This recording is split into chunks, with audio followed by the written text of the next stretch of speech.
हमें बचपन से स्कूल्स में हर चीज सिखाई गई। अकाउंटिंग सिखा दी, इकोनॉमिक्स सिखा दी, साइंस सिखा दी, यहाँ तक कि कुकिंग और ड्राइंग भी सिखा दी। लेकिन इन्वेस्टिंग सिखाना भूल गए। हम देशभक्ति की बात करते हैं, आर्मीज की बात करते हैं, लड़ाइयों की बात करते हैं, लेकिन हम भूल जाते हैं कि एक देश को उसके बिजनेसेस भी महान बनाते हैं। बिजनेसेस की वजह से ही हमारी जीडीपी बढ़ती है, इकोनॉमी बढ़ती है, लोगों को जॉब मिलती है और फाइनली कंट्री ग्रो करती है। और क्या हमने कभी सोचा है कि बिजनेसेस कब बढ़ेंगे? जब उन बिजनेसेस को कोई पैसा देगा, यानी उन बिजनेसेस में कोई इन्वेस्ट करेगा। और आज हम यही सीखेंगे कि इन्वेस्टिंग क्या है, कंपनीज कैसे ग्रो करती हैं, हम किस किस चीज में पैसे इन्वेस्ट कर सकते हैं। आई होप इस वीडियो को आप उतना ही एंजॉय करेंगे जितना कि हमने इसे बनाते हुए एंजॉय किया था। तो सबसे पहले हम देखते हैं कि कंपनी होती क्या है। जब भी काफी सारे लोग एक साथ बिजनेस करना चाहते हैं तो वो कंपनी खोल लेते हैं। कंपनी फॉर्म करना आसान है। आप कुछ पेपर्स भरते हैं, थोड़ी सी फीस देते हैं और आपकी कंपनी तैयार हो जाती है। कई लोग समझते हैं कि कंपनी एक बिल्डिंग या ऑफिसेज है, लेकिन कंपनी सिर्फ एक पेपर्स का फोल्डर है, यानी एक लीगल वे है बिजनेस करने का। लॉ की नजरों में कंपनी एक अलग इंसान है, जैसे कि आप या मैं, जिसको गवर्नमेंट पनिश कर सकती है या उस पर फाइन लगा सकती है। इससे फायदा ये होता है कि मान लीजिए आपने एक कंपनी खोली और आपने उस कंपनी में 1 लाख रुपए इन्वेस्ट किए। अगर कल को उस कंपनी से कुछ गलत हो जाता है तो केस कंपनी के ऊपर होगा, ना कि आपके ऊपर, और आपका मैक्सिमम नुकसान 1 लाख रुपए का ही होगा, वही 1 लाख रुपए जो आपने इन्वेस्ट किए थे। गवर्नमेंट आपके पर्सनल एसेट्स जैसे कि आपका घर, गाड़ी, गोल्ड एक्सेट्रा नहीं ले सकती। और यही एक कंपनी को बनाने का फायदा है कि उसमें आपकी लायबिलिटी लिमिटेड है, यानी आप उतनी ही चीजों के लिए लायबल हैं जो आपने इन्वेस्टमेंट की है। और इसीलिए कंपनीज के आगे लिमिटेड शब्द लिखा होता है, जैसे कि रिलायंस इंडस्ट्रीज लिमिटेड। नेक्स्ट आता है टाइप ऑफ कंपनीज। अब हमारे पास 2 टाइप की कंपनीज आती हैं। पहली है प्राइवेट कंपनीज और दूसरी है पब्लिक कंपनीज। प्राइवेट कंपनीज वो कंपनीज हैं जो प्राइवेट हैं, यानी जनरल पब्लिक, आप या मैं उसमें इन्वेस्ट नहीं कर सकते। अगर आपको इन प्राइवेट कंपनीज में हिस्सेदारी चाहिए तो एक ही रास्ता है कि ओनर से आपको शादी करनी पड़ेगी। जबकि दूसरी आती है पब्लिक कंपनीज। ये कंपनीज वो हैं जिसके शेयर्स मार्केट में खरीदे और बेचे जा सकते हैं। इनके शेयर्स कोई भी खरीद सकता है, चाहे आप गोरे हो या काले, अमीर हो या गरीब, लंबे हो या छोटे। कोई आपको पब्लिक कंपनी के शेयर्स खरीदने से मना नहीं कर सकता। बस उस शेयर्स जितने पैसे हमारे पास होने चाहिए। जब भी हम किसी कंपनी के शेयर्स खरीदते हैं तो हम लीगली उस कंपनी के मालिक बन जाते हैं। बेशक छोटे से मालिक, लेकिन यस, एक मालिक।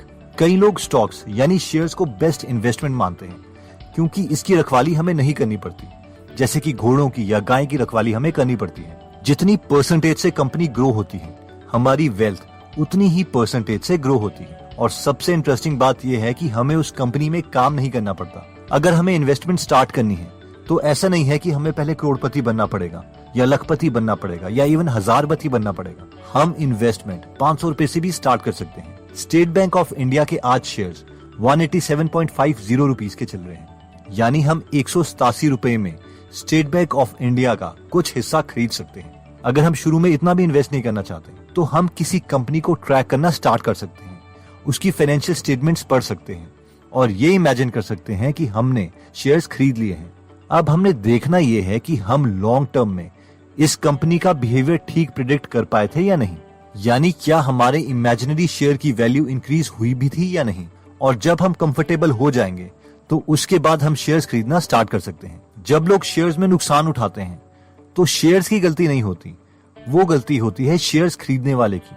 क्योंकि जितना टाइम हम एयर कंडीशनर खरीदने में लगाते हैं, ये लोग इतना टाइम भी नहीं लगाते कंपनी को समझने के लिए। अगर हम खुद से कंपनी के शेयर्स नहीं खरीदना चाहते तो हम म्यूचुअल फंड्स में इन्वेस्ट कर सकते हैं। म्यूचुअल फंड्स 2 टाइप के होते हैं, actively managed mutual funds and passively managed mutual funds. Actively managed mutual funds वो हैं जिसमें एक फंड मैनेजर आपके लिए शेयर्स खरीदता है, और पैसिवली मैनेज्ड म्यूचुअल फंड्स वो हैं जिसमें हमें पहले से ही पता होता है कि पैसे किस चीज में लगेंगे, जैसे कि इंडेक्स फंड्स, निफ्टी 50, सेंसेक्स। और मेरे फेवरेट्स यही हैं क्योंकि इसकी परफॉर्मेंस को प्रेडिक्ट करना कंपैरेटिवली आसान है। नेक्स्ट आता है पिकिंग योर ओन स्टॉक्स। अगर हमें इन्वेस्टमेंट में मजा आ रहा है तो हम खुद के लिए शेयर्स भी खरीद सकते हैं। पीटर लिंच कहते हैं कि इसके लिए जरूरी नहीं कि हमारे पास MBA की डिग्री हो, एक कॉमन इंसान भी अपने लिए शेयर्स ढूंढ सकता है, इवन कि कई फंड मैनेजर से भी ज्यादा रिटर्न पा सकता है। ऑथर कहते हैं कि जो लोग खुद इन्वेस्ट करते हैं उन्हें 5 कैटेगरीज में डिवाइड किया जा सकता है। पहली कैटेगरी आती है डार्ट्स। ये वो लोग हैं जो तुक्का मारते हैं। इन्हें कंपनी के बारे में कुछ भी नहीं पता होता, लेकिन फिर भी उसके शेयर्स खरीद लेते हैं। ये सोचते हैं कि किसी दिन उस कंपनी के शेयर्स की वैल्यू बढ़ जाएगी। ये एकदम वैसा ही है जैसे कि हम लॉटरी की टिकट खरीदते हैं, और इन्हीं लोगों को शेयर से सबसे ज्यादा नुकसान होता है, जिसकी वजह से शेयर मार्केट से हमने काफी नेगेटिव इमोशंस जोड़ दिए हैं। नेक्स्ट कैटेगरी आती है हॉट टिप्स।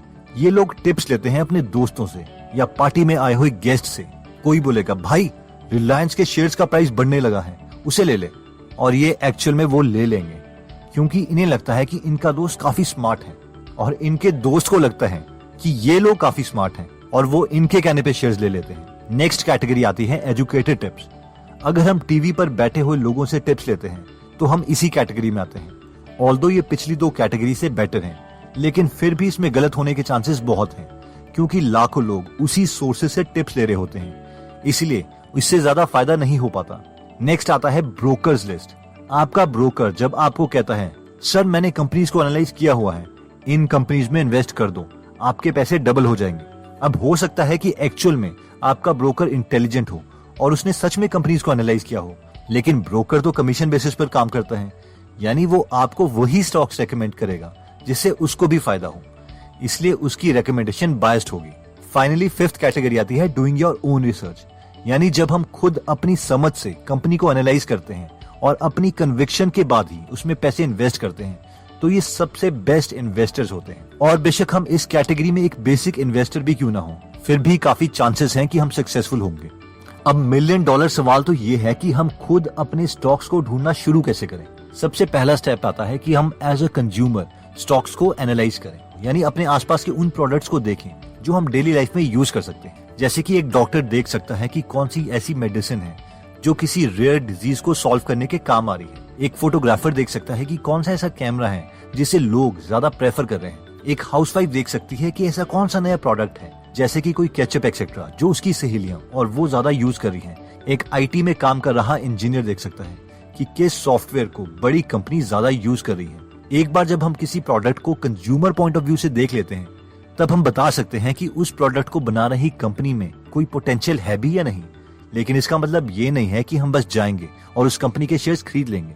ये बस एक शॉर्ट लिस्टिंग प्रोसेस है। नेक्स्ट आता है कंपनी की एनालिसिस करना, यानी उस कंपनी का डेटा देखना कि उसने पिछले सालों में कितने की सेल्स करी है, उस पर कितना उधार है, उस कंपनी का मैनेजर कौन है, क्या उस कंपनी को नए ऑर्डर्स मिल भी रहे हैं या नहीं, उस कंपनी के बैंक अकाउंट में कितना कैश पड़ा है, जो कंपनी को प्रॉफिट हो रहा है उस प्रॉफिट को वो किस चीज में यूज कर रही है, यानी क्या वो उस प्रॉफिट को कंपनी की ग्रोथ में यूटिलाइज कर रही है या फिर कंपनी के पैसों से नई गाड़ियां, नए जेट्स ले रही हैं। इन शॉर्ट, जितना ज्यादा हमें इस कंपनी के बारे में पता होगा उतना बेटर डिसीजन हम ले पाएंगे।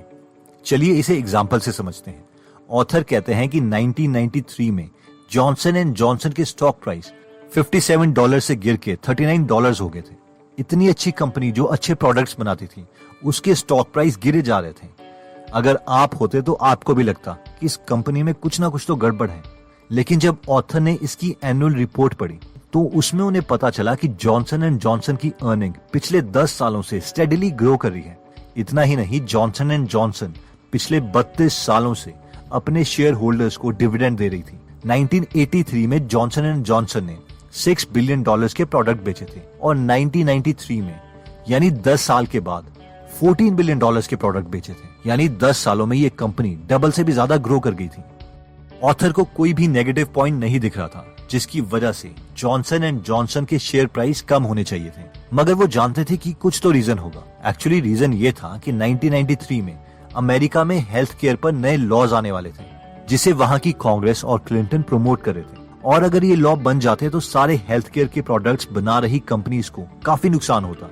सब इन्वेस्टर्स डरे हुए थे और वो जॉनसन एंड जॉनसन को हेल्थ केयर प्रोडक्ट्स की कंपनी मानकर इसमें इन्वेस्ट नहीं कर रहे थे। लेकिन ऑथर ने इस कंपनी की एनुअल रिपोर्ट पढ़ी थी और वो जानते थे कि इस कंपनी का 50% प्रॉफिट अमेरिका में नहीं बल्कि बाकी देशों से आ रहा है।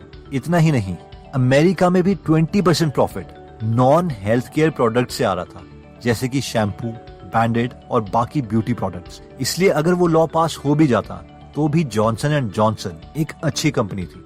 इस रिपोर्ट को पढ़ने के लिए ऑथर को सिर्फ 20 मिनट लगे थे और उन्होंने इस कंपनी में इन्वेस्ट कर दिया। और फाइनली 18 महीने में इस कंपनी के स्टॉक प्राइस डबल हो गए थे, यानी इन्वेस्टर्स के पैसे डबल हो गए थे। तो दोस्तों, इस वीडियो में हमने देखा कि 5 टाइप के इन्वेस्टर्स होते हैं, जिसमें सबसे बेस्ट इन्वेस्टर्स वो हैं जो खुद एनालाइज करके अपने स्टॉक्स खरीदते हैं। फिर हमने ये भी देखा था कि अगर हमने खुद अपने स्टॉक्स चूज करने हैं तो पहले हमें प्रोडक्ट को एक कंज्यूमर पॉइंट ऑफ व्यू से देखना चाहिए और फाइनली उसे शॉर्टलिस्ट करके उस कंपनी की एनुअल रिपोर्ट्स और फाइनेंशियल स्टेटमेंट्स पढ़नी चाहिए, जिसके लिए हमने जॉनसन एंड जॉनसन का एग्जाम्पल भी देखा था। हम में से जो लोग खुद अपने लिए खुद स्टॉक्स नहीं ढूंढना चाहते, वो फंड्स में इन्वेस्ट